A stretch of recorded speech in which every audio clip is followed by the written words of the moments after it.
देख सकते हैं सभी रुझान आ चुके हैं, सभी सीटों के रुझान सभी राज्यों से आ चुके हैं। 126 के 126 असम से, 140 रुझान आ चुके हैं केरल से, 294 पश्चिम बंगाल से और 232 तमिलनाडु से आ चुके हैं। यहां पर ऐतिहासिक फैसला जो आप कह सकते हैं वो आया है तमिलनाडु से, जहां अम्मा की सरकार वापस आ रही है। तृणमूल कांग्रेस पश्चिम बंगाल में वापस आ रही है। इसके अलावा असम में बीजेपी की पहली बार सरकार बनने जा रही है, 82 सीटों पर उनकी बढ़त हासिल है। केरल में आप देख सकते हैं लेफ्ट की सरकार 90 सीटों के साथ आती हुई नजर आ रही है। वहां पुडुचेरी में भी कांग्रेस के जहां आने की उम्मीद थी, वहां पर कांग्रेस के हाथ से वो राज्य भी फिसलता हुआ नजर आ रहा है। प्रियंका चतुर्वेदी लगातार हमारे साथ बनी हुई हैं, आत्ममंथन की बात उन्होंने कही। हमारे साथ भूपेंद्र यादव अब भारतीय जनता पार्टी से जुड़ गए हैं। भूपेंद्र यादव जी, क्या कहेंगे इन रुझानों पर जो अब धीरे धीरे नतीजों में भी तब्दील होते जा रहे हैं?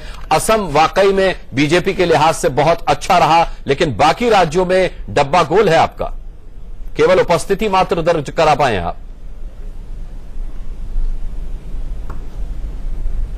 आसाम में पार्टी की सरकार बनना ये पार्टी के लिए भी एक प्रसन्न और गर्व का विषय है। जहां तक बाकी राज्यों का विषय है, बाकी राज्यों में भारतीय जनता पार्टी ने अपने आधार का विस्तार किया है। इन राज्यों में आपको ध्यान में होगा कि हमारी पार्टी का खाता भी नहीं खुलता था। आज हम एक बहुत अच्छी संख्या में सीटें और अपने वोट प्रतिशत में विस्तार कर रहे हैं, और ये पार्टी के भविष्य के लिए एक मजबूत बुनियाद का काम इन चुनाव ने किया है, और पार्टी का रोल और महत्व इन सब क्षेत्रों में आने वाले समय में बढ़ने वाला है। जी, तो यानी आप उम्मीद करते हैं कि आने वाले समय में कांग्रेस से बेहतर प्रदर्शन होगा आपका, क्योंकि अभी तक कांग्रेस कितनी भी पिछड़ रही हो, बाकी राज्यों में आपसे बेहतर प्रदर्शन है उसका।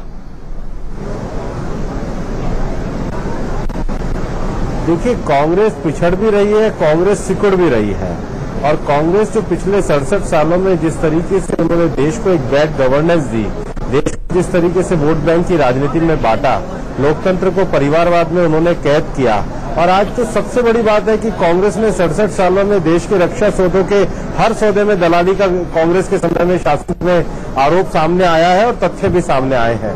तो देश कांग्रेस के उस कुशासन से मुक्त हो, ये हमारा प्रयास है, और निश्चित रूप से जनता ने उस पर मोहर भी लगाई है। चलिए, इस बीच एक रिएक्शन भी आया है अभिषेक बनर्जी जो कि ममता बनर्जी के भतीजे हैं, उनका क्या कुछ कहना है ये सुन लेते हैं।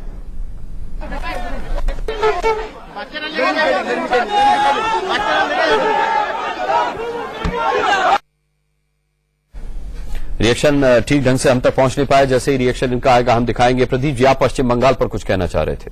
नहीं, अभी आप कालीघाट के दृश्य दिखा रहे थे जी, तो मुझे याद आया कि दो मुख्यमंत्रियों की तुलना, ममता बनर्जी और अरविंद केजरीवाल। अरविंद केजरीवाल और उनकी पार्टी बहुत नैतिक बड़ा प्लेटफॉर्म लेकर आई थी कि सरकारी मकान नहीं लेंगे, गाड़ी नहीं लेंगे, 5 महीने भी नहीं रुक पाए।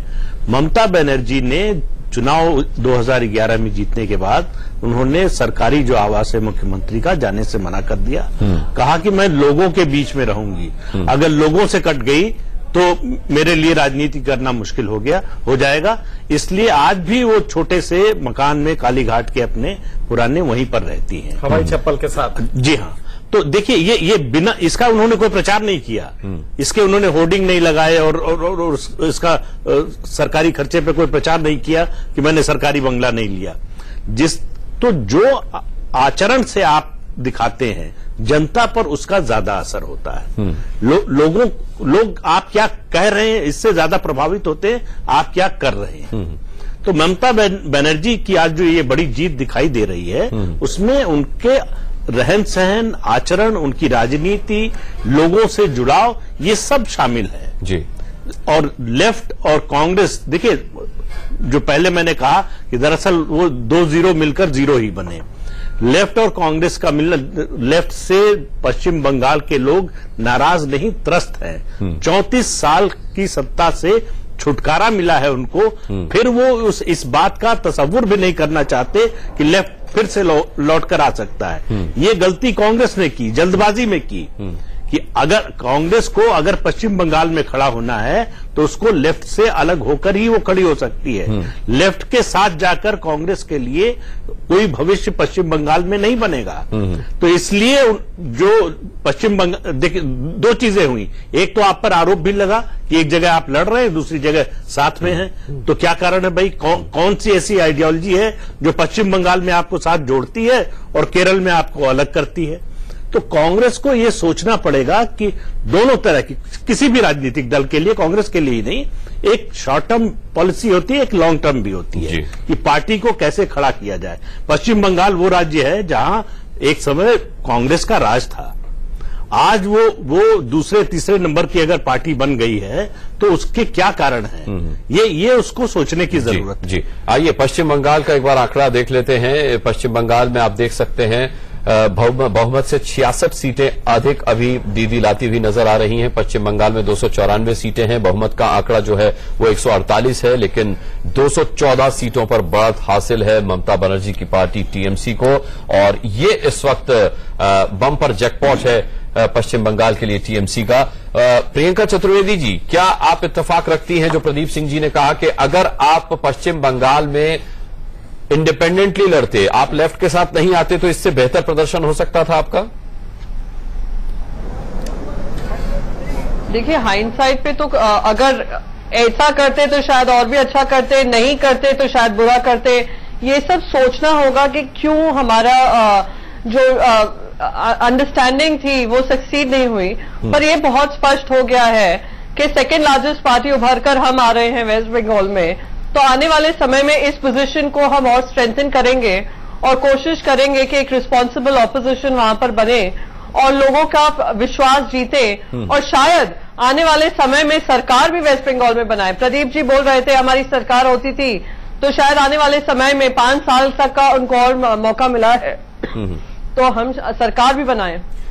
क्या ये गलती यही हुई कि आप लेफ्ट के साथ अंडरस्टैंडिंग ढूंढती रही, जनता के साथ आपने अंडरस्टैंडिंग नहीं ढूंढी? क्योंकि अगर जनता के बारे में सोचा होता तो, क्योंकि जिस दिन आपने रियलाइज किया था उसी दिन लोगों ने ये कहना शुरू कर दिया था, जानकारों ने, कि ये कांग्रेस ने गलत किया, लेफ्ट को लेकर के वहां बेहद नाराजगी है, तो आपको लेफ्ट के साथ नहीं जाना चाहिए था। अंडरस्टैंडिंग आपको पश्चिम बंगाल की जनता के साथ देखनी चाहिए थी बशर्ते लेफ्ट के। नहीं, अगर हम अंडरस्टैंडिंग वेस्ट बंगाल की जनता के साथ देखें तो वेस्ट बंगाल ने भी काफी क्लियरली जवाब दिया है कि वो चाहते हैं कि कांग्रेस ऑपोजिशन पार्टी बनकर आए, सेकेंड लार्जेस्ट पार्टी बनकर आए। तो ठीक है, हम भी लोगों का जो उन्होंने वोट दिया है, जिस तरीके से वोट दिया है, उससे हम खुद अपनी आने वाले समय में रणनीति बनाएंगे वेस्ट बंगाल को लेकर। और अगर लेफ्ट के साथ हमारा जो अंडरस्टैंडिंग था वो विफल हुआ है, तो हम कोशिश करेंगे कि जो लोग वहां की जनता चाहती है उस हिसाब से हम अपनी रणनीति बनाएं। और जैसे मैंने कहा कि सेकेंड लार्जेस्ट पार्टी हम उभर कर आए हैं, पहले थर्ड होते थे, अब सेकेंड बन गए हैं, जिम्मेदारी मिली है, हमारी जिम्मेदारी थोड़ी और बड़ी है वेस्ट बंगाल में, तो जिम्मेदारी को बखूबी निभाएं। ठीक है। अवधेश कुमार जी, अम्मा के आने की वजह समझ में आती है कि बहुत उन्होंने फ्रीबीज बांटे और वहां पर उन्होंने बहुत कुछ काम किया। फ्रीबीज पे मैं आता हूं, तो ममता बनर्जी की जीत के पीछे कौन सा राज छिपा, क्योंकि उन्होंने कोई फ्रीबीज पश्चिम बंगाल को नहीं दिया? देखिए, जैसे नरेंद्र मोदी ने ममता बनर्जी के जीत को कई पहलू से देखना पड़ेगा। नरेंद्र मोदी जब गुजरात के मुख्यमंत्री होते थे तो उन्होंने एक गुजराती राष्ट्रवाद का एक भाव पैदा किया, जिसमें क्षेत्रीयता तो नहीं था, उसमें एक क्षेत्रीयता के साथ साथ उसका एक राष्ट्रीय विस्तार भी था। ममता बनर्जी ने ऐसे 2 बात वहां पैदा किए। एक तो उन्होंने बंगाली राष्ट्रवाद को फिर से खड़ा किया कम्युनिस्टों के खिलाफ, और कम्युनिस्टों की जो इतनी दुर्दशा हुई है उसका कारण यही है कि वो राष्ट्रवाद का भाव जो है वो वाम